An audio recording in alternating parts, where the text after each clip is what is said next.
So Elon Musk is a friend of this movement, a believer in this idea that it's great to procreate. He has at least 14 children with 3 or 4 different women. So Simone and Malcolm Collins are quite an unusual couple in that they are firmly pronatalists. They believe in having as many children as they can. Simone is basically getting pregnant as often as she can to produce as many children as they can have.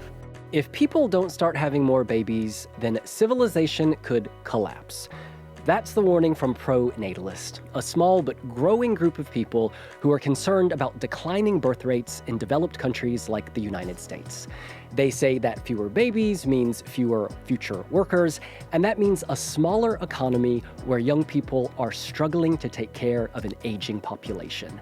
It's not a rosy picture. But pronatalists say there is a solution. You should have as many babies as you can and have other people do the same. In short, they want to make America procreate again. On today's episode, we're going to hear more about the pronatalist movement, and you're going to meet a woman who wants to have as many babies as she can, whether that's 7, 10, or a dozen. I'm William Lee Adams, and this is What in the World from the BBC World Service. Here to tell us more is the BBC's population correspondent, Stephanie Hegarty. Stephanie, hello. Hi. Thanks for having me. Thanks for joining us. I should probably start by saying you have one of the more unique titles at the BBC, population correspondent, but you're not a census worker. Could you tell us what you do and why it's so important? So I look at any changing demographic trends and how they affect how we live. And there's a lot of these at the moment. We're going through a time where we're seeing fertility decline, populations decline, and we're also seeing places where there's still a lot of population growth. And all of that to say, you're the perfect person to explain pronatalism. What are the origins of the movement? Well, pronatalism has probably existed for centuries, the idea that it's a good thing to have children. But what is different now is in this movement, and it is quite recent, is that we've seen fertility rates decline quite dramatically in the past few years. So for the past 50 years, fertility rates in developing countries have been declining from an average, globally it was an average of about 6 per woman in the 1950s, and now globally it's just about 2.3 per woman. So over the past 50 years this has been happening, but it's recently we've seen a much more rapid decline. And in the US, where this pronatalism movement is gaining strength and influence, they've seen fertility decline quite rapidly in the past decade or so. And I've read that it's described as a fringe movement in the US. How many people are we talking about, and who are they? Well, it depends what you mean by fringe. It's a small number of people. There's a small number of people who are pushing the idea that big families are good for America, good for the world. There was a conference in March, and there was probably people who attended the conference told me it was a few hundred people, not much more than that.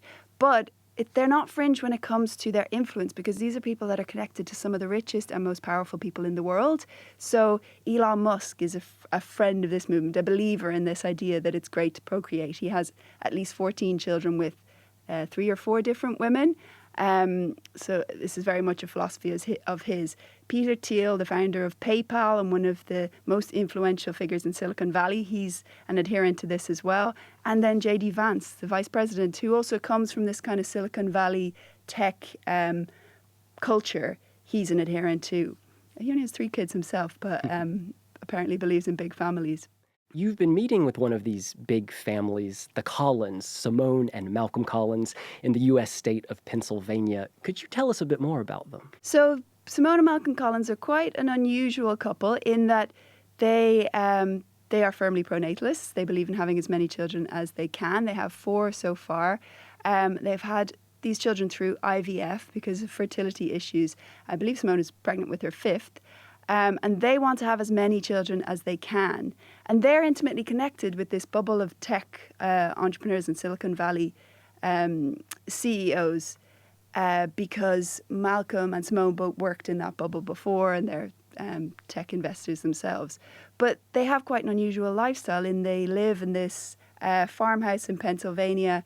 Simone is basically getting pregnant as often as she can to produce as many children as they can have. And when we think of large families, I think a lot of people think about Christian fundamentalism and this idea that having a big family is a gift from God. But with the Collins, it's not exactly that, is it? No, they're not overtly religious. They claim to be Calvinists, and they're creating this kind of techno-Puritan proto-religion culture. But they are allied with a lot of these Christian families. So the pronatalist movement and the people who are at this conference in March are a mix of these kind of tech bros who want to have big families, tech bros who want to find wives to have big families with, and then Christian families, more traditional, and Jewish families, religious families who have more traditionally had lots of children. And it's a very strange kind of, I spoke to many people in the movement, they described it as a coalition of the willing or an unholy alliance, one woman described it as, because you've got these real competing desires. So traditional Christian families are often against abortion. They're quite traditional in their ideas of roles for men and women. They're usually quite anti-LGBT culture and definitely anti-LGBT parents and adoption and that kind of thing. Whereas the tech bubble, Peter Thiel himself is a gay man who has adopted children. The Collinses are not overtly anti-abortion. They're very pro-IVF, which a lot of people in the more Christian side of things don't agree with. So that's where we have this unholy alliance. It's a really interesting mix of people. And Stephanie, let's pause for a moment and actually hear from Simone Collins. Here she is discussing her motivations. With demographic collapse, I'm worried not about the elite tech people that are often attributed with championing this cause, but rather the most vulnerable people in society. Like with climate change, demographic collapse disproportionately affects the people who are most dependent on social services, on governments working, on medical assistance from governments. And when you run out of taxpayers who can fund those programs, including pensions, infrastructure development, police, fire security, things like that, you have huge swaths of people who are not only vulnerable, who not only don't have enough money for food or medical care, but who will likely die. So this is a very serious and very scary issue. And if governments can't figure out how to continue to support the vulnerable people in their societies when they run out of a taxpaying base due to so many old people, we are in really big trouble. There's a lot to unpack there. Could you give us some evidence that civilization could collapse, as she says, if birth rates continue to decline? So this is a huge claim, and it's more of a kind of belief than anything that's based in fact. There is one salient fact, and that is that fertility rates are declining in America and lots of other developed countries. Whether that means that society will collapse is then up to so many different things. So when fertility rates decline, fewer young people are born, and that means in 20 years when those people start working, there'll be fewer people in the workforce. But there are lots of ways to deal with that or adapt to that governments could consider beyond convincing people to have more babies. Convincing people to have more babies is just one way to solve a kind of lopsided economy. For example, you could tax people more. That wouldn't be very popular, of course, with some sections of society. But you could raise the retirement age so people work longer, but that also might not be popular. You could try and convince more women to stay in the workforce. There are lots of different ways you can get around this problem. So the idea that it's going to inevitably cause civilizational collapse is a big claim. Before we sat down, I did a search for pronatalism, and the images that came up overwhelmingly featured white people.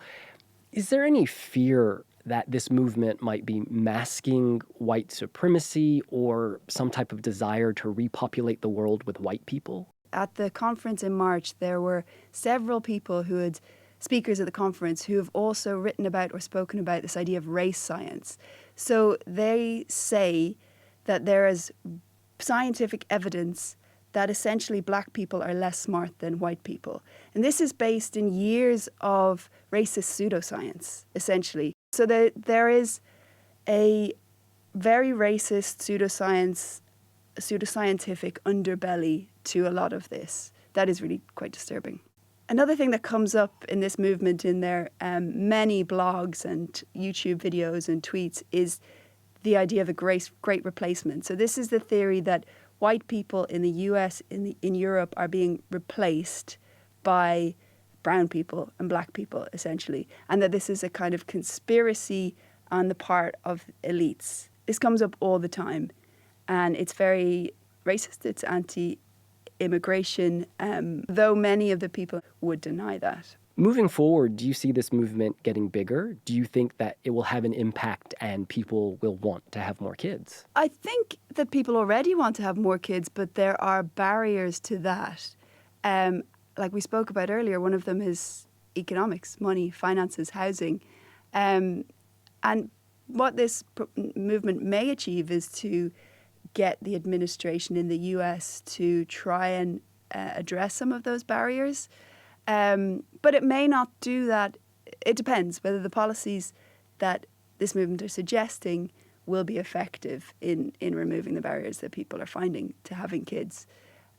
So far, some of the policies that have been suggested are things like a baby bonus or an investment account for a baby. So I think it was part of the big, beautiful bill that Trump has been talking about. There was every baby born between in Trump's time in office will have $1,000 invested into an account for them. This is essentially a baby bonus, and countries like Hungary, South Korea, Russia, they've tried this in the past where you just give parents an upfront lump sum to have a baby. They don't generally tend to have that much of an impact on whether people decide to have kids or not, because having a kid is such a long-term investment that's going to cost you hundreds of thousands over the course of your lifetime. Stephanie, thanks for coming in. Thanks for having me. That's all for today. Thanks for watching another episode of What in the World from the BBC World Service. If you enjoyed it, please give us a like and scribble your comments down below. And why not join the more than 1.3 million people who already subscribe to the BBC World Service YouTube channel. I'm William Lee Adams, and we'll see you again soon.